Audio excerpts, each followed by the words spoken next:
Hi, everybody. This is going to be our lecture for high-risk newborn and newborn nutrition. So we're going to start with newborn nutrition.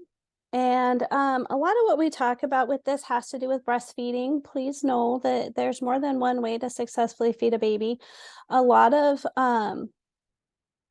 of hospitals are pushing for baby friendly, which is a designation that really focuses on breastfeeding and getting babies eating in that first hour and things like that. But if moms are choosing not to breastfeed, then a commercial formula that's iron fortified is a good second choice. And so we're going to look at this. Most of this discussion does revolve around breastfeeding, though. All right. So recommended infant nutrition is going to be based again on breastfeeding versus formula. For breastfeeding, all of our big organizations for women's health, like the American Academy of Pediatrics, World Health Organization, American College of Gynecology, Women's Health and Neonatal Nursing, they're all saying breastfeeding exclusively for the first 6 months is the recommendation. They also are encouraging moms to continue to breastfeed through the first year, but after that first 6 months, they can start introducing solids and things like that.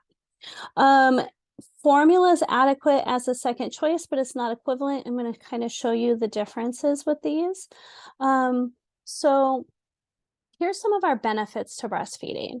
Breastfeeding has a lot of health benefits. It's also very strongly recommended for your preterm infants because it reduces a lot of our things we're more concerned about with them, like risk for sepsis and necrotizing enterocolitis.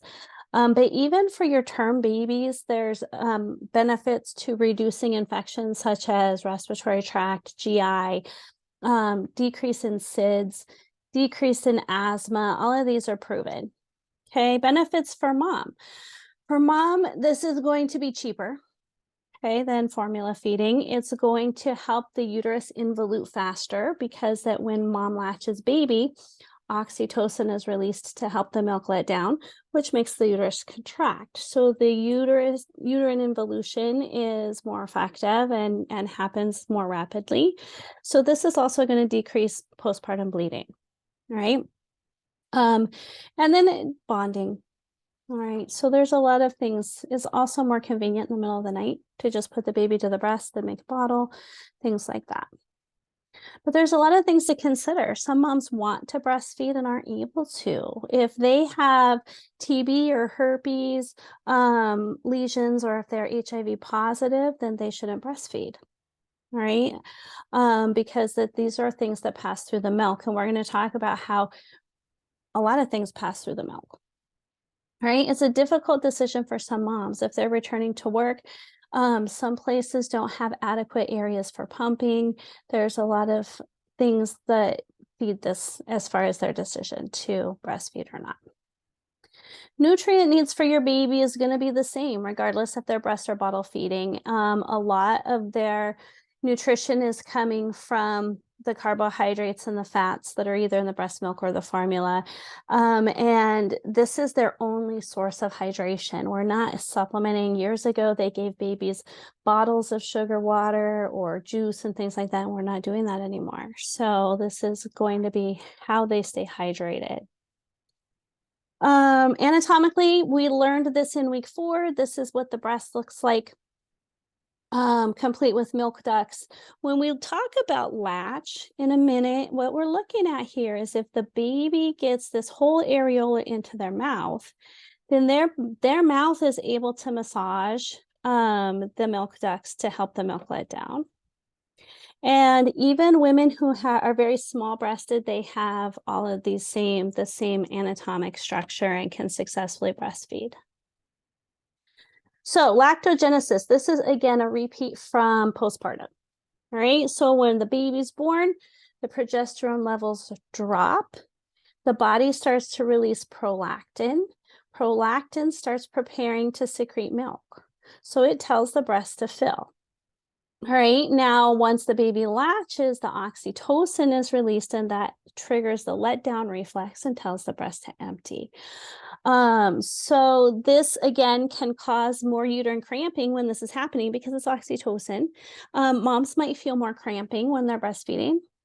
Incidentally, I've also noticed that women who've had babies before tend to have more cramping with breastfeeding. I don't know why.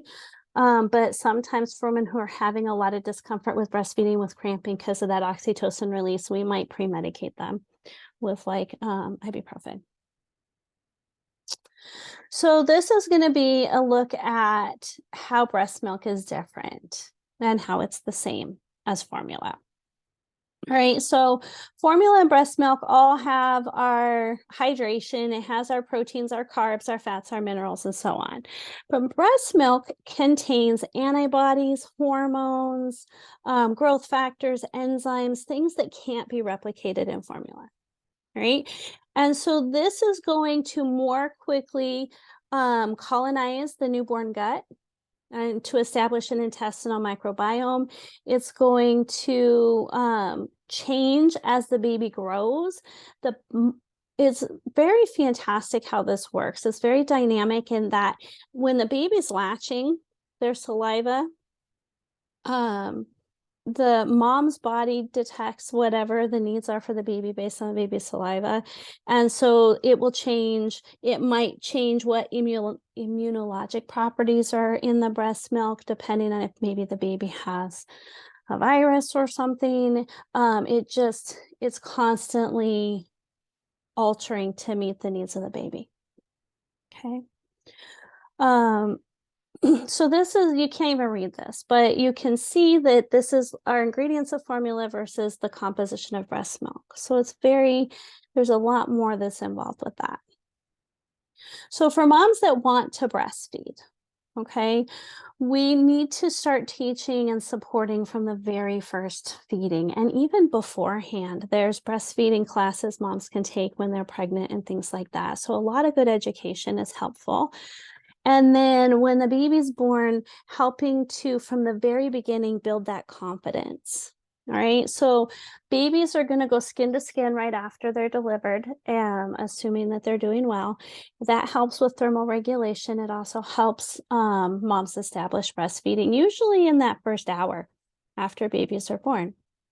So we can show moms how to recognize feeding cues, like babies that smack their lips or stick their tongues out.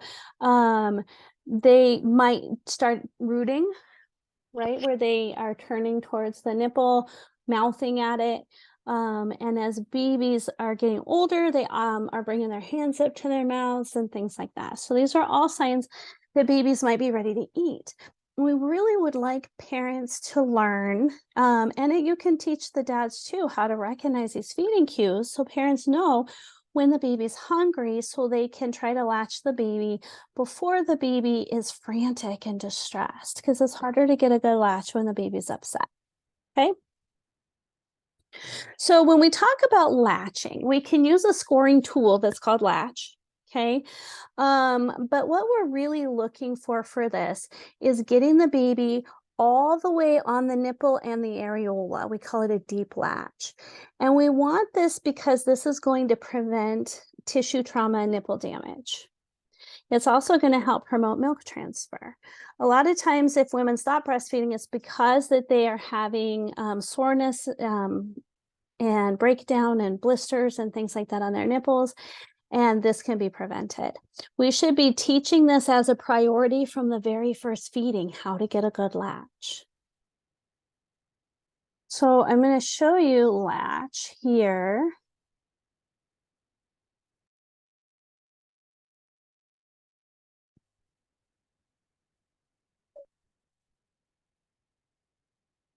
The baby's very cute. I'm going to move ahead here to look like baby. To understand how latch-on affects your comfort, let's look inside at the roof of a baby's mouth. Behind the baby's gums are ridges. Behind the ridges is the baby's hard palate. When your baby takes your breast into his mouth, if your nipple lands near the front of his mouth, your nipple will press against his hard palate. This is called a shallow latch, which can cause discomfort for you as he breastfeeds. If your baby breastfeeds with a shallow latch repeatedly, the friction and pressure may eventually cause you pain or even skin damage. Farther back in your baby's mouth, the palate changes from hard to soft. Some call the area near this soft palate the comfort zone. To get a better idea of where this is, use your own tongue to find your soft palate. Okay, so everybody take your tongue and put it on the roof of your mouth and run your tongue back until you feel where it switches from hard to soft. Now, for a newborn, that's not going to be this far of a distance, but that's where we're looking for getting the nipple to. And that is actually what triggers the baby to something much better, is feeling the nipple feel. When your baby takes your breast deeply into his mouth and latches on so that your nipple lands in the comfort zone, there is no undue friction or pressure as your baby breastfeeds. Latching on within the comfort zone is where breastfeeding is most comfortable for you and most effective for your baby. So the idea behind, you could also see that the baby had the nipple, the whole areola in their mouth. So if we come back to this part here, you can see where the whole areola is in the baby's mouth. That's a deep latch. And that's going to help with milk transfer. The gums are massaging those milk ducts, and it's going to help the milk let down, and it's going to decrease tissue trauma. Okay. The best way to do this is to get your baby positioned belly to belly. So no matter what position they're holding the baby in, having the baby facing the mom so that their whole body is facing mom is going to be is part of the trick to this. If they're holding their baby in the cradle position and letting the head turn sideways to get on the breast, they're not going to get a good latch that way. Okay, so for feeding, when the mom has the baby latched, she might feel her milk let down. Sometimes the breast tingles. Ways to know that her baby's getting enough. For the feed, she should hear swallowing. Okay, after the milk comes in, increased cramping. Okay, that we talked about. So more after pains or uterine cramping during feedings. And the other breast might leak milk. Okay, because when it lets down on both sides. And so the baby's swallowing on the side and then the other side might leak. For babies, we're looking for them to be eating every 2 to 3 hours. Okay, we're going to watch for feeding cues and feed them on demand. So if they are wanting to eat more frequently than every 3, that's okay. If we're going to feed them when they're hungry. So this is why we encourage rooming in. There's not a lot of hospitals now that I'm aware that have nurseries that babies go and stay in. Most of the time, babies are staying in the room with the mom.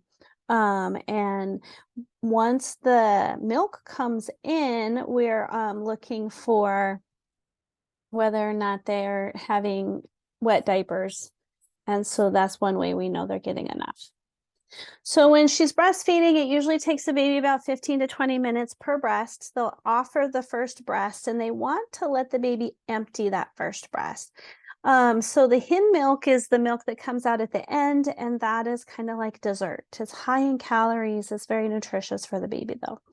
I guess dessert's not very nutritious for us, but anyway. So we're going to empty the first breast, and then we'll offer the second breast. Some babies will take both breasts. Some babies are done after the first breast, and that's okay. Then they're going to start on the second side first on the next feeding. Okay. So signs of effective breastfeeding, mom's got lots of milk by day 3 or 4 when the milk comes in. Before that, it's colostrum. Okay. She shouldn't have pain when she's breastfeeding. She should just feel tugging. The uterus may contract, we said. For babies, we're hearing some swallows. And so usually it's like suck fast to try to get the milk to let down, and then slow, long sucks with swallowing. Okay. And then 6 to 8 wet diapers a day after day 4. So in those first few days of life, we don't expect them to have as many wet diapers, but 6 to 8 wet diapers after day 4. And usually 3 substantial bowel movements a day after day 4. And so for your breastfed baby, once the meconium transitions to breast milk stool, it looks yellow and seedy. For our supplements and artificial nipples, we are not offering artificial nipples unless there's a reason to do so, or if it's the mom's preference, if she's choosing to bottle feed. So we're not giving supplements and we're not offering artificial nipples unless that's mother's choice or medical indication. Supplements, if we think about reasons why we might need to supplement, think for a second what that might be. If our baby's hypoglycemic, we might need to supplement. If our baby's jaundice, remember we want them stooling, so we might need to supplement. If mom and baby are going to be separated from each other, whether the baby's in the NICU or maybe mom has something going on where she's going to be separated from baby, then we would supplement. Okay. And then they can choose, depending on location, they can choose if they would like to supplement with formula, or there's a mother's milk bank in, I think, all states that has donor milk that is pasteurized that they can choose to give their babies. As far as artificial nipples go, we are encouraging parents not to use a pacifier until after breastfeeding is established, because that the muscles that the babies use to suck on an artificial nipple is different than the way they latch on to the breast. And so pacifiers do have a good benefit for babies, but we're not encouraging them to use them until after breastfeeding is established.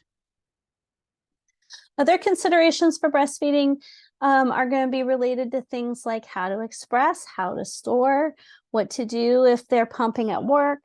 So we can teach all of these things, hand expression versus using a breast pump, how to store it and how to not microwave it to heat it up, how to heat it up safely.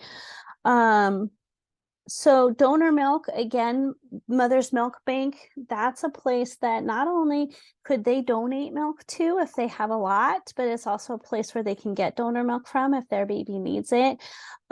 This is expensive, but it's not a profit type of a thing. The cost comes from screening. They screen the donors.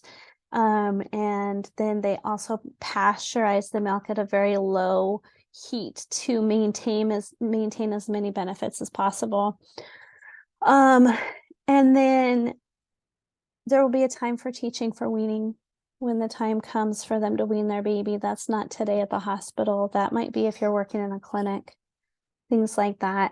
And for weaning, we want them to reduce by one feeding at a time and save the favorite feeding till the end. And then milk sharing is something to keep in mind. So a lot of times I've seen lots of things where women share breast milk, or you might see posts on Facebook or different places saying, hey, I need milk, or hey, I have lots of milk. And it's important to remember that breast milk is a body fluid, and it carries through it whatever infections the mom has and whatever medicine she's been taking, and all of those things pass through the breast milk. So it's important to be safe with this. For moms that are breastfeeding, they're going to need an extra 450 to 500 calories per day for their breast milk. We are going to teach them not to wash their nipples with soap because that makes them crack and bleed, but we also don't want them putting lotions on their nipples either. Okay. Oral contraceptives, even though women who are breastfeeding oftentimes won't have a period for a while, they might feel like they are safe and not ovulating, but they don't know when they are going to ovulate. And so women will get pregnant and not know they're pregnant until way later because they were breastfeeding. So then women might consider oral contraceptives as another option. And if they choose that, they need to make sure it doesn't have estrogen in it because that reduces their milk supply. Because everything passes through the breast milk, if they are going to be on medications that aren't safe with breastfeeding or things like that, they can do what's called pump and dump, where they pump in advance and save up some milk for baby to have. And then during the time that their milk wouldn't be safe for baby, they still pump to keep that supply up because it's all supply and demand. And then they dump it out and then until it's safe to latch their baby again. And so for taking care of mom who's breastfeeding, we talked about this again for postpartum. When the milk comes in at about 3 to 4 days after the baby's born, they get a lot. And so the breasts become very engorged and tight and firm. And so for this, it's okay to use anti-inflammatory medications. If they're planning to breastfeed, they can take pressure off their breasts by hand expressing breast milk or by latching their baby to try to release that pressure. They can also use ice packs to help with inflammation. And then the more frequently they feed, the better the pressure will be less. Okay. If they're not planning to breastfeed, then we don't want them to stimulate the breasts at all. And so even when that milk is still going to come in and it's still going to feel tight and engorged, they're still going to use ice packs, anti-inflammatory medications. We don't want them to stimulate their breasts because then we want the breasts to dry up. Okay. For sore nipples, if they're having a little bit of discomfort, that's normal. But if they're having cracking and bleeding, that's because of a latch problem. And so we have to teach a correct latch from the very beginning. And even if you have one feeding with an incorrect latch, you're going to see the potential for tissue trauma, right? And so working on latch again is a priority. For women whose milk is not sufficient, there are a few things we can do. Most of the time, we're really just encouraging more frequent feedings or pumping in between to try to get that supply back up. But there are some medications that they can use to increase their milk supply. When we talk about plugged milk ducts versus mastitis, plugged milk ducts is going to be caused by an inadequate removal of milk. Typically, these women are going to have discomfort in their breast, but they don't have signs of infection. They don't have a fever, and things like that. So for that, just getting the baby latching and feeding, wearing a good supportive bra, and using warm compresses to help the breast empty are the recommendations. For mastitis, though, mastitis is an actual infection of the breast. And so this causes a localized tenderness on the affected side. It's typically on one side only. It's hot, it's red, it's very painful. Mom has a fever. She has flu-like symptoms. She's achy and feels bad all over. And so for this one, we again are using warm compresses. So the things with heat with this is because we want the breast to empty, okay? And heat helps the milk let down. And so warm compresses to facilitate the emptying of the breast. She's going to need antibiotics, analgesics, Tylenol, ibuprofen, and we're going to keep emptying that breast. If it's uncomfortable for her to latch the baby on that affected side, she can pump the affected side and just latch the baby on the unaffected side. Or she can latch the baby first on the unaffected side when the baby's really vigorous and then offer the second side or the affected side secondly. There's a lot of different things she can do here, but we need that breast to continue to empty. And that's going to help this resolve. It is okay for her to breastfeed from the affected side. It's okay for the baby to have milk from that side. So it just depends on whatever her comfort level is. Okay, so now to touch on formula feeding. If we're not feeding breast milk, we're going to feed iron fortified formula. All right. And this is a little bit different in that you can see how much the baby's getting. And so sometimes moms kind of get a little bit focused on the volume with this. Sometimes they focus on the lack of knowledge of the volume with a breastfeeding. So it's hard to kind of delineate that. For our newborns, they don't need much. All right, their tummies are very tiny. And as they grow, then their stomachs get larger and they eat more.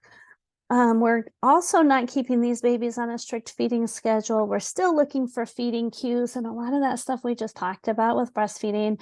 But babies on formula tend to eat every 3 to 4 hours. So 6 to 8 times a day instead of every 2 to 3 hours. Because the breast milk is digested faster. Okay. It's important to teach parents how to burp their babies. And if a baby spits up, either with formula or breast milk, we want to get them forward so that they can clear their airway. All right, so if they're on their back and they are spitting up, we're not leaving them back on their back because now they could aspirate. All right, so getting them forward. So, and then I'll get the baby all the way forward and try also padding for a burp. Okay, so, and sometimes we'll use a bulb syringe to clear their mouth out too, but anything that keeps them from aspirating is going to be what we're thinking about for that. Babies on formula also are drinking from a bottle. We want moms not to prop the bottle. They need to hold the baby to feed the baby. If we are propping a bottle, the milk can pool back here and cause dental caries over time.